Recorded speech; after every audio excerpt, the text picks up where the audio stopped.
So welcome back to Complete Frontend, guys. In this video, we are going to be learning about variables in JavaScript. How do variables work? What are the different kinds of variables in JavaScript? And how should you use them? What are the ways to name a variable? What is the right way to do it? How does the industry practice work in terms of this as well? This is something that I initially did not do right in the earlier parts of my career. Does it really matter? Yes, it does. How you actually even name variables creates an impression about you with the rest of the team. It shows a learning intent. It also shows like, hey, you want to keep the code base clean. So we're going to learn about all of these things in this video. First, before we start, let's understand what variables actually mean. Let's take the literal meaning of the word first. So if you see here, I'm going to create a box. Imagine this is a box, by the way, a container perhaps. Okay. So a container. So when you have a container, you can put something inside of the container, correct? So for example, you bring laddus home, you're going to put them in boxes. You're going to make a juice, say mango juice, you're going to put it in a bottle. You're going to make kaju ka barfi, then you're going to put it in a dabba, what we call it, as in essentially it's just a box, right? A smaller box perhaps. Similarly, whatever type of chocolates may it be or food, anything that you prepare would be put into different kinds of containers. So similarly, for example, rice, you would be putting it in a cooker or in a container that holds heat. Similarly, there is a box for everything in JavaScript as well. So when you create certain objects, you have to put them in variables. Another example for this would be people sitting in a chair or sofa. So if you go to an event, there are chairs or sofas or other kinds of seating arrangements in that event.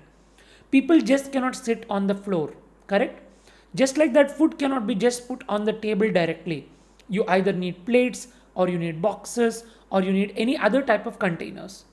Similarly, in JavaScript as well, when you create different kinds of objects or different kinds of data, for now let's call it data, you need to put it in a container. So that's where variables come in.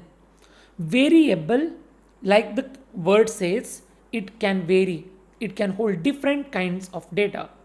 So let's see what are the different kinds of data that a variable can hold or how a variable value can change in JavaScript. So in JavaScript, to create a variable, there are three different ways.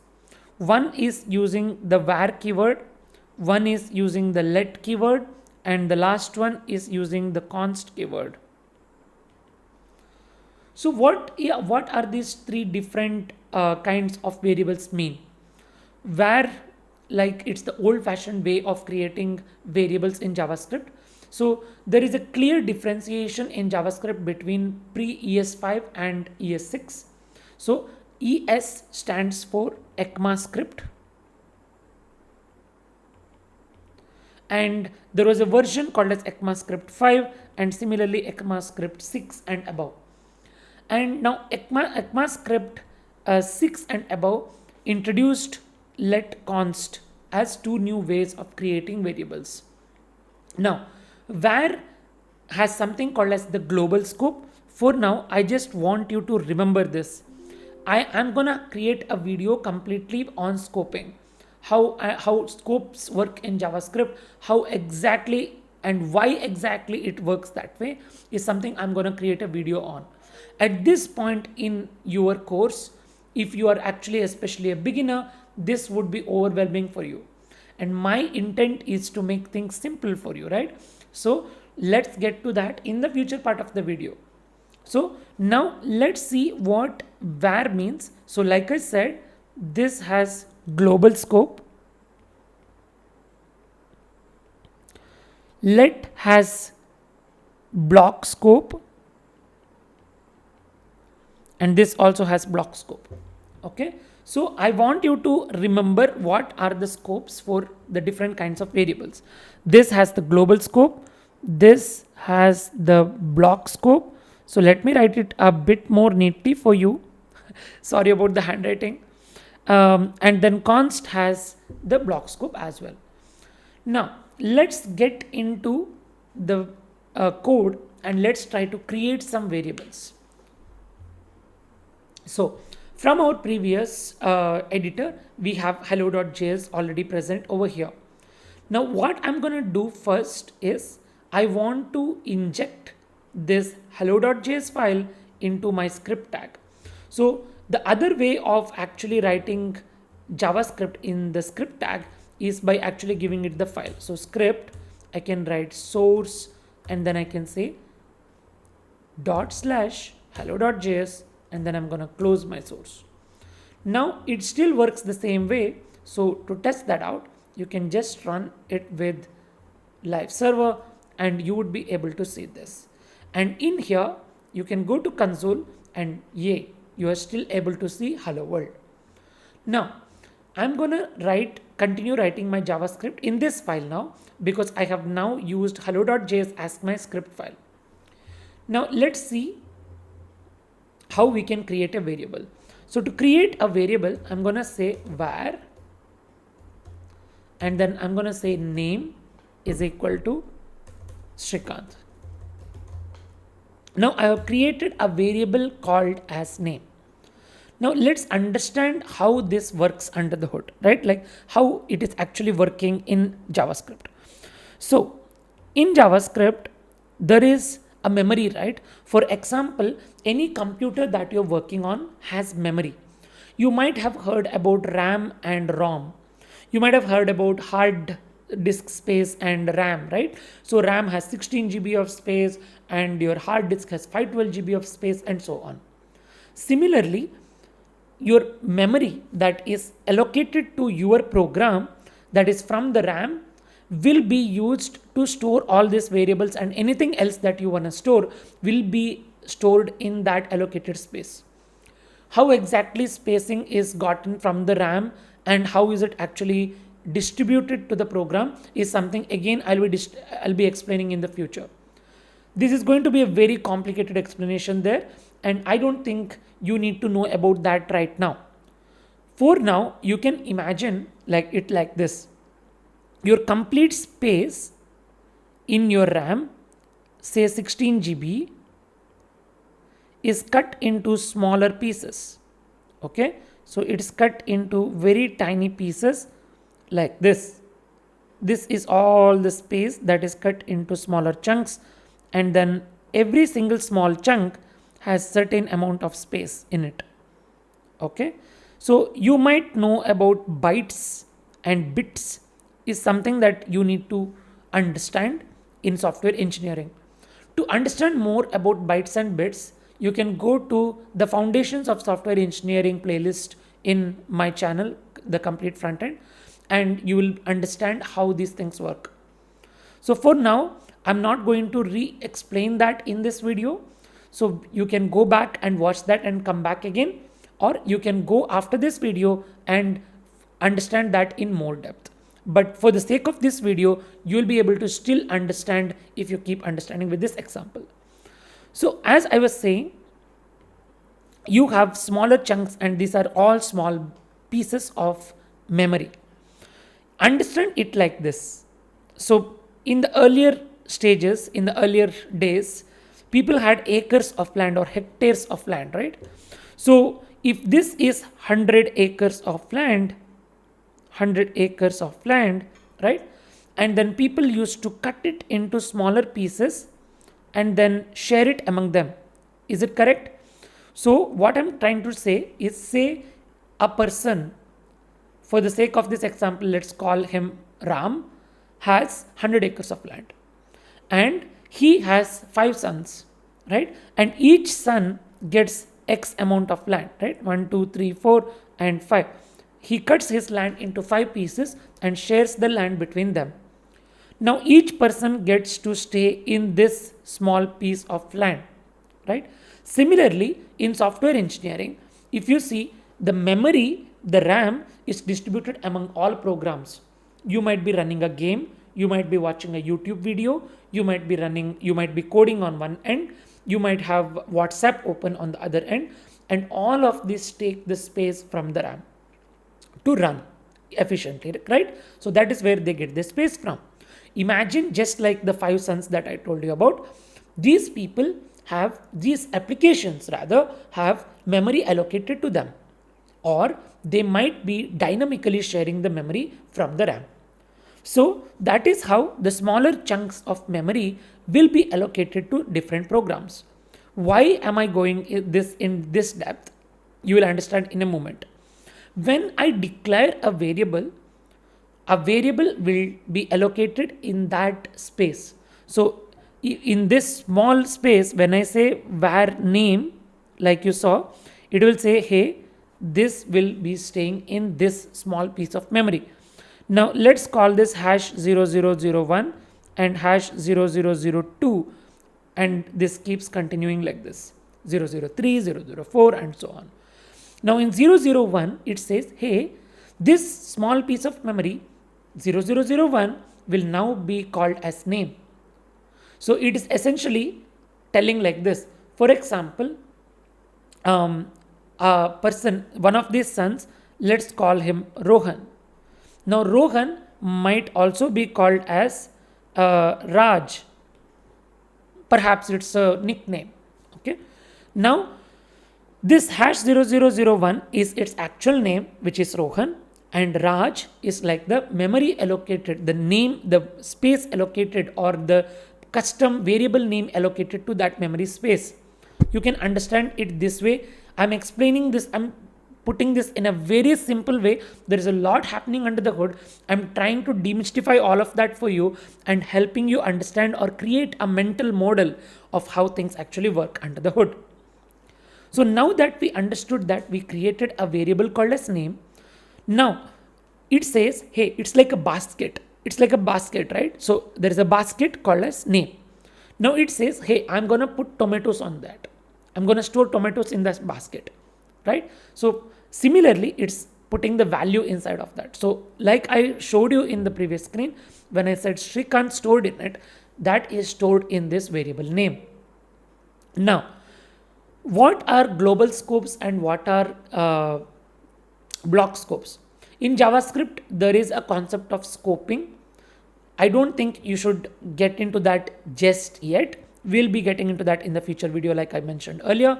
But for now, you can think let and const work almost similarly. They have a lot of differences too, but they work almost similarly. So this is how it works. Okay, so I created a name as Shrikant and I created name 1 as Shri.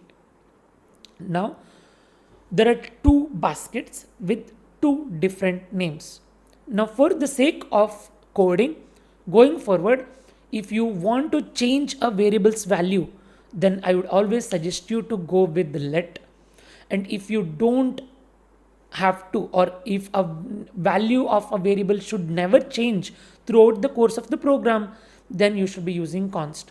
So what are the things that can change and what are the things that cannot change? Where should you use let and where should you use const? So for something that would change along the course of the program, you should use let. So what do I mean by that? So let's say I say let sum is equal to 0. Okay, I'm creating sum is equal to 0. You know what's a sum and the numbers that we add and the result of the addition is called as sum. I hope you know that. So let sum is equal to 0. Let me create 2 variables. So I'm going to call them let a and then I'm going to call let b is equal to 20. Now I can just say sum is equal to a plus b, correct? Is that correct? Okay, so sum is equal to a plus b. Now what's actually happening over here? I created a box called as sum and I said currently you have 0. There is nothing stored over there. There is just a digit 0 stored over there, essentially valuing to nothing. Let a is equal to 10. I'm saying that, hey, there is a number 1 called as a. So let's actually call this number 1 so that you will better be able to visualize that. So I'm going to call it number 1 and I'm going to call this number 2. And you might be wondering what's happening over here. What's happening over here is Copilot doing its magic. Don't worry about that for now. So now when I say number 1 is equal to 10, number 2 is equal to 20, then I say, hey, the sum is equal to number 1 plus number 2. So what's actually happening? I'm saying that the result of the addition of the two numbers will be stored in sum, correct? But observe that I have first declared sum is equal to 0 and then I have again reassigned to it. This is called as reassignment to a variable. It initially has one value and then you change the value to something else along the course of the program. I keep saying along the course of the program. What does it mean? A code executes 1 to 10. In this particular JavaScript file, the code will start executing at 1 and it will end at line number 10. So the course of the program is from line number 1 to the line number 10. That means as the code keeps executing, what's actually happening at line number 5, a new variable called as sum was created and its value was set to 0. Now in line number 10, the same value was changed to 30, right? So what's actually happening in the memory location? In the memory location, what's actually happening is initially this guy has a value of 0. Now say 002, which is this guy, has a value of 10. This guy 03 has a value of 20. Okay. And when I added them, I'm saying that, hey, adding this, I get 30 and that 30 now needs to replace 10, which is called as reassignment because it's stored in the same memory location. Now, let's try to understand where const comes into picture. Say I'm creating a person's date of birth. I say const date of birth is equal to say 02/02/1996. Okay, so I'm just creating a date of birth over here and I'm saying that, hey, the date of birth is gonna be constant throughout the course of the program. Because if you're creating a person, say you're creating a person called as Srikanth and saving details about him. For example, this might be a banking application wherein you have certain details stored about the person, right? So when you store certain details about the person, can the date of birth of the person change along the course of the program? Absolutely no. The date of birth will never change. So it's actually a const. That means if I try to again reassign to this variable, it's going to say, hey Srikanth, that cannot be done. So let's quickly console log here. So I'm going to console log sum and I'm going to console log sum here as well. Okay. So I'm going to console log sum here as well. So console.log and we are going to say sum is and sum over here. Now let's quickly run it here in the console so that you also have the practice of how to run this in the console. So it says sum is 0 and sum is 30. Now you have to observe that initially it was 0, along the course of the program it changed. And you see the same in the browser as well because I have live server working currently, right? So if you are directly watching this video, how do I set up live server? You can watch it in the previous video where I have mentioned about how to set up the hello world and how to actually print that in the console. Okay, now getting back. Now let's try to change the value of date of birth here. And I'm going to say, I'm going to change the date of birth over here. And if I run, it says type error assignment to constant variable. Type error assignment to constant variable. Same at both places.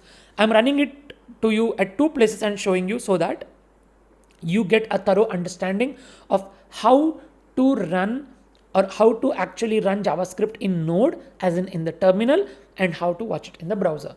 Browser is something as a front-end developer you will always get to know, but how to run it in the terminal as well is a good to have. Now, how to actually name the variables. This is also one of the most important things when it comes to variable naming conventions. So when you're actually creating constants, it's actually a good idea to create it as if it is a configuration or a absolute constant, we usually would name it something like date of birth. If you're actually creating a normal variable, you use camel case. What is camel case?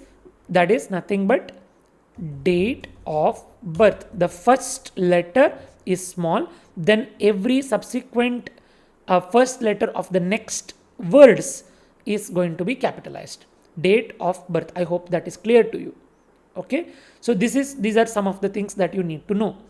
You will also learn in the future videos how to actually name the files, what is the right way to name the folders, and what is the right way to name interfaces, variables, and many other things. But for now, you can see how we need to name constants versus normal variables.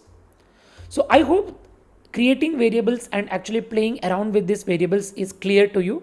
You can also, as an assignment, now try to console log the date of birth, actually print it in the browser, and actually print it in your terminal. Let me know in the comment section if this was clear to you. And if you have actually completed this small assignment, also mention that, hey, I have completed the assignment in the comment section. Thank you. That's all for now. I'll see you in the next video.